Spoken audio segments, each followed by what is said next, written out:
In front of me is OnePlus Nord CE4 Lite, and today I would like to show you how you can apply Apple layout on this Android.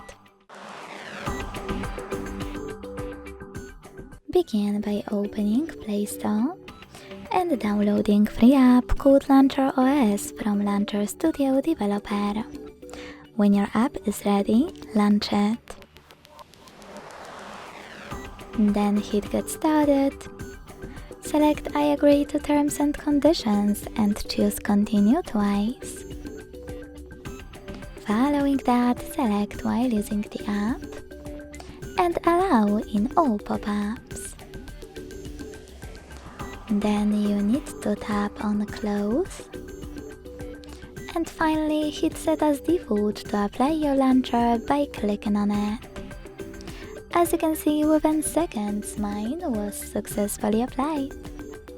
If you want to go back to the standard one, you can always go back to the same launcher app. Hit Set as Default after closing an ad and tapping on System Launcher. Thanks so much for watching. If you enjoyed this video, leave a like, comment and subscribe. Bye!